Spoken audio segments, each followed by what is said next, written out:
Kevin here with Notes on Iowa, and today we're talking about part 2, day 5, my 2021 walk across Iowa to follow the 1835 Iowa Dragoons.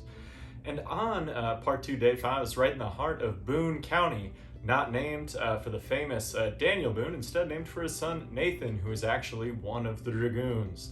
So that's an interesting thing. We consider the town of Boone and the county of Boone and the deep ties to the Dragoons of 1835. I also think about it's one of the great crimes in Iowa sports that Boone High School is not the Boone Dragoons, although Toreador's a great nickname as well. Anyway, come along with me as we take a look at part 2, day 5, where I went from Ledges State Park over to Moingona and up to Don Williams Recreation Area just north of Ogden. So I started the day actually getting ready. Made sure to get up early with the sun and get over to Ledges State Park to shoot some different footage before the crowds really came in. You can see more about Ledges in yesterday's video, or the previous part 2, day 4 video and article. But I went back to Ledges to get my start the next day, and actually started out with WHO's Roger Riley in the morning working on a clip. You can get the link to that in the article that's available on the website. But we just talked a little bit about kind of this crazy idea I had. And after that, got a little bit of a late start on the day, but started making progress up the west bank of the Des Moines River towards Moingona, eventually hoping to move from there up to the Kate Shelley Memorial High Bridge, before eventually ending up at Don Williams Recreation Area. So Moingona is a small unincorporated town that used to have a post office, and is the site where Kate Shelley actually crawled across a high bridge on the Des Moines River way back in the 1800s. There was a bad storm that popped up and washed out a bridge on Honey Creek, kind of crashing a small locomotive with 4 people on it, 2 of whom died.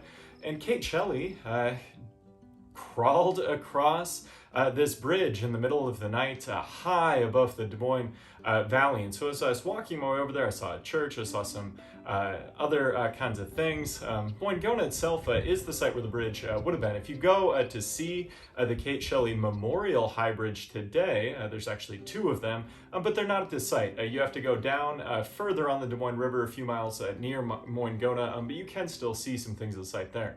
If you do make it to the Kate Shelley Memorial High Bridge there's 2. There's an older railway bridge dating to the early 20th century that was an incredibly tall, the tallest 2-way rail traffic bridge in the United States.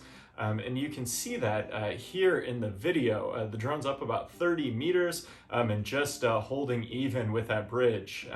The second bridge concrete structure was actually relatively recently completed and can host trains going 70 miles an hour in either direction across the Des Moines River Valley.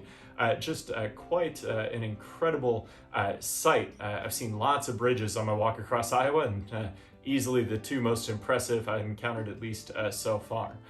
From there, I just kept pushing north. Another day, near 100, as I made it over the Humpback Bridge and onto kind of the lettered kind of county roads within Boone County near Ogden. And I was just making slow but steady progress through the afternoon heat, through all these different fields, kind of just winding my way on the gravel up above the floodplain on my way towards Don Williams Recreation Area. So on the way, I passed by Ogden. I could see their beautiful water tower in the distance. It stands out for miles and miles around, but didn't actually walk through the town. Decided to stay in the country off the hard surface roads where I could maybe see some more of the agricultural countryside while also having a little bit of safety. Eventually, I did end up at Don Williams Recreation Area, which hosts a golf course and a small, about 160 acre reservoir lake.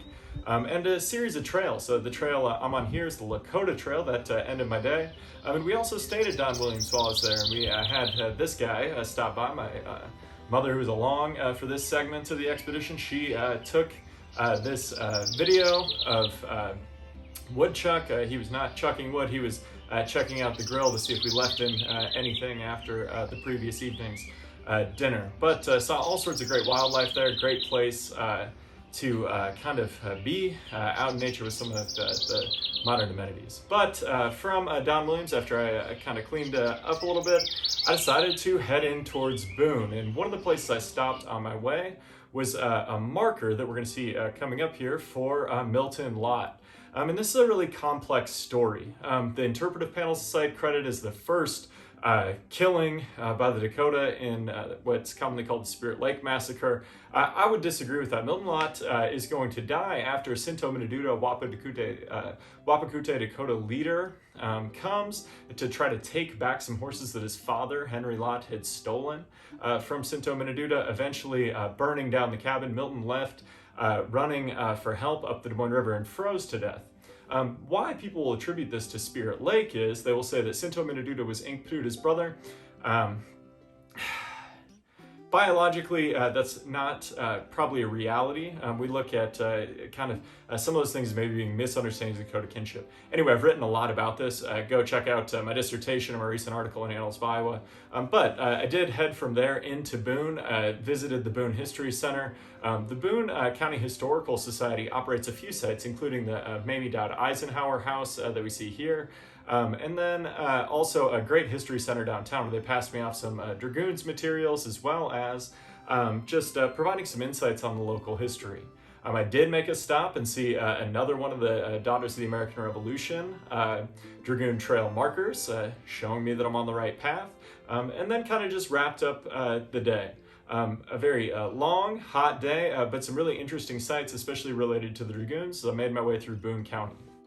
So, on part 2, day 5, I saw a lot of different things starting at ledges, making my way through Moingona, thinking about however bad I had it, couldn't be as bad as Kate Shelley trying to make it across the high bridge with only lightning to illuminate her path. But all in all, a good day, made some steady progress, and got a step closer to completing the walk across Iowa. I appreciate you taking the time to check out this video and any of the articles. People make this project better every day, so I hope you'll pass along any insights you have to different historical topics or sites that I may be seeing as I finish out the 2021 Walk on Iowa to follow the path of the 1835 Iowa Dragoons. Thanks for watching. There's a lot of good history about Iowa a lot of people don't even know about.